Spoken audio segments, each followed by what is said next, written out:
He worked by lamplight, hands slow and deliberate, the way his grandfather had taught him to dress a pheasant.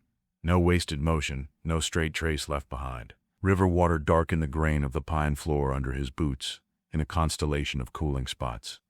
Outside, the cottonwoods held the last of the night, their shadows reaching across the yard toward the faint, low hush of I-80.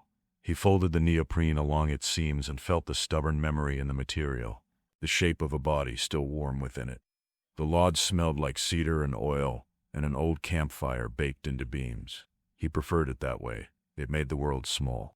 He set the mask down in the pool of lamplight and watched a final string of water slip from the strap and disintegrate on the table. The case beside it, the matte one with the worn handle, was beaded with condensed breath. He wiped it clean with a square of linen and let it sit to air, refusing to hurry even now. The clock over the sink ticked through 5 seconds with the heavy patience of a metronome. He had always liked clocks for the way they kept a room honest. On the radio by the window, the crackle of the AM farm report drifted into gospel hour by degrees. A measured voice listed corn futures, then let a hymn lead in like something remembered after a long silence. He turned the volume down until it was no more than a breath. The announcer said a number, 3, 2, 7, and he found himself silently touching the knuckle of his index finger to the table in time with each digit.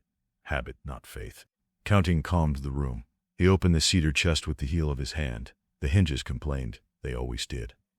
Inside, the chest was a clean geometry of compartments he'd built in a winter when the river froze, skin over bone. Coils of rope nested like sleeping snakes, a folded dry bag, the narrow space along the left slat where the mask belonged, the exact rectangle for the neoprene, edges aligned. He lifted the regulator from the table and rested it in his palm for a second, then rapped it softly, 1, 2, 3, before he laid it to sleep. The sound was small and bright in the wood, a private knock answered only by the room.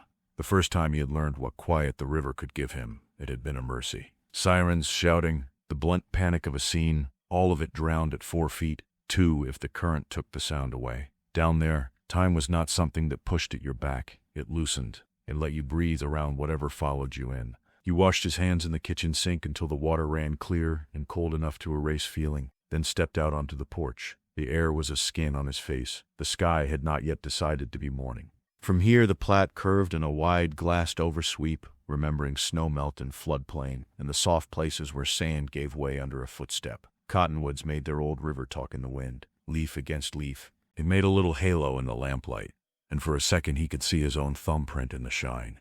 He rubbed it away. When he finally killed the lamp, the lodge did not go dark so much as ease into the softer light that had been waiting for the chance to fill it.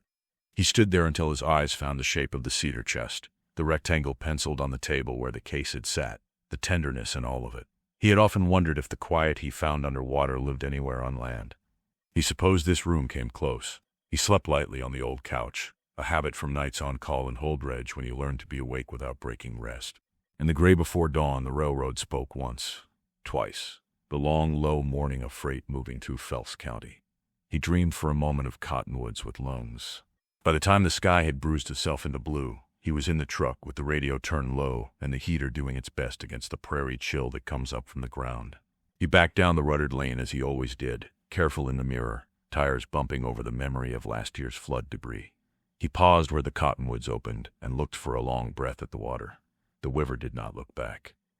It never did. It just went on talking to itself in a language he understood better than most people's. The highway woke around him. Grain trucks, a school bus, a pickup with a black lab head like a carving in the passenger seat. He merged with the easy patience of a local, no haste, no sharpness, and let the miles unspool toward Holdredge. Bosselman's would be open, and the coffee would be the same temperature it always was at this hour. He liked knowing what small things were going to do.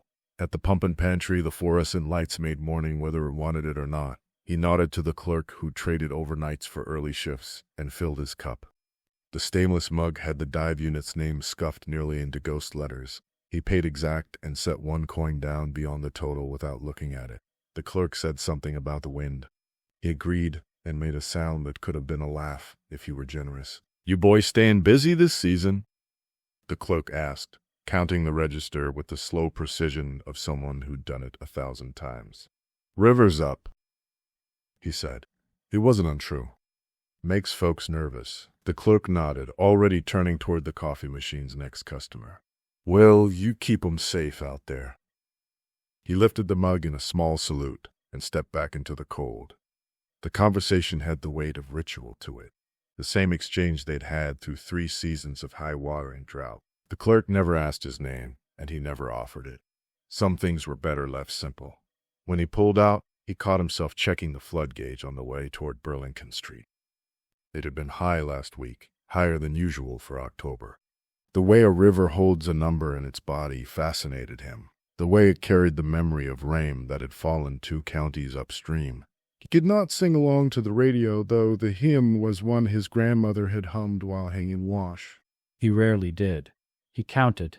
The bay doors at the volunteer fire and rescue were ribbed with last winter's salt. He keyed in, slid through the familiar smell of rubber and detergent and coffee gone soldier strong on a hot plate. His gear shelf waited like an altar.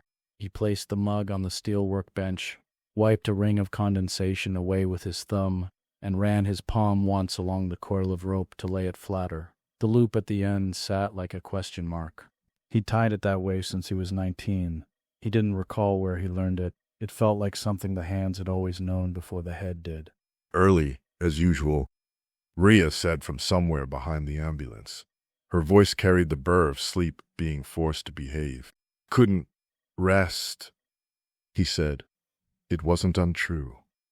Water's up. Don't jinx us. She came around with her hair in a rough knot and a paper cup a shade flatter than the one he favored. She sniffed toward his mug. You still drink it like a dare? He smiled a little. It keeps me honest.